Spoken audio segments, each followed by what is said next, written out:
Good day, billionaires. I'm Monet Oliver DePlace, and this is another edition of the Big Business Minute. My co-anchor, the lovely Ivy League legacy, didn't make it in today. And all I'm going to say about it is Monaco, Jaager-Meister, and the Bush twins.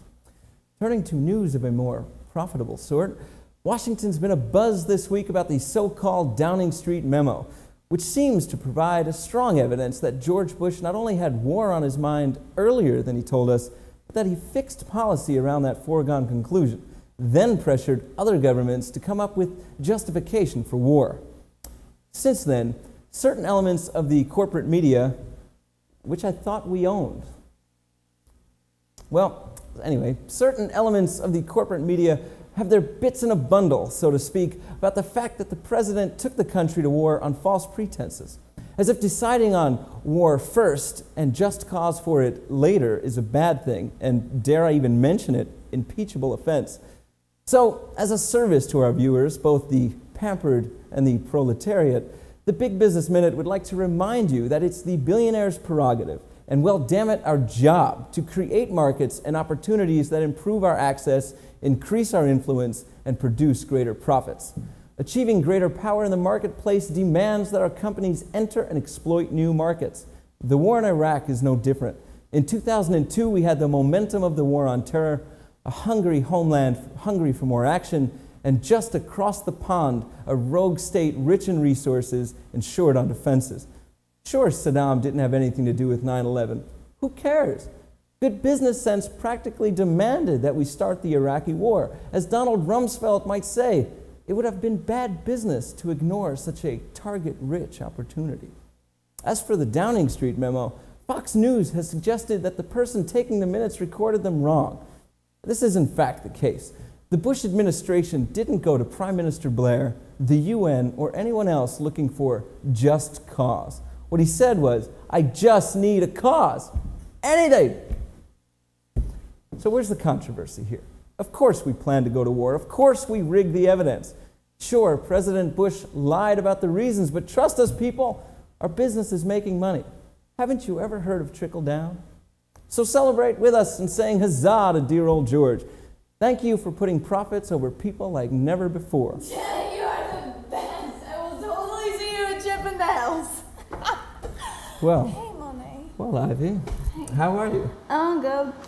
Well, I thought you were off. Oh, I was celebrating, Monet. Celebrating! Celebrating? Prisons, what else?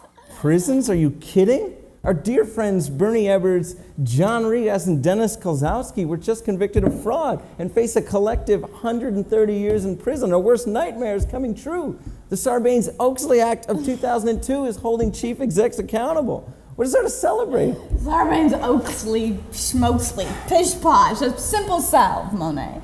The wave of accounting scandals required tough measures. People needed to know something was being done, and these lackeys drew the smallest straw. And campaign checks, by the way. But I'm talking prison contracts, Monet. My company just won the latest round of bidding to expand the prisons in Iraq, right? Yeah. And the real problem with Abu Ghraib has always been space. Saddam usually just tortured and killed people there, but now we've learned how valuable and cheap prison labor can be. American taxpayers are giving us billions to rebuild Iraq, but why pay workers when there are thousands of Iraqis willing to do it for free? Talk about low overhead. It's what I call a profit margin. And because almost every Iraqi male is automatically a suspect, this is almost an inexhaustible resource. We're calling it Empowering Iraqis to Rebuild Iraq Project, or the Public Works. I don't know, I think people don't get the joke. Maybe it gets lost in translation. No, I don't think they do. Well, it looks like the party was quite a gas. Where was my invite?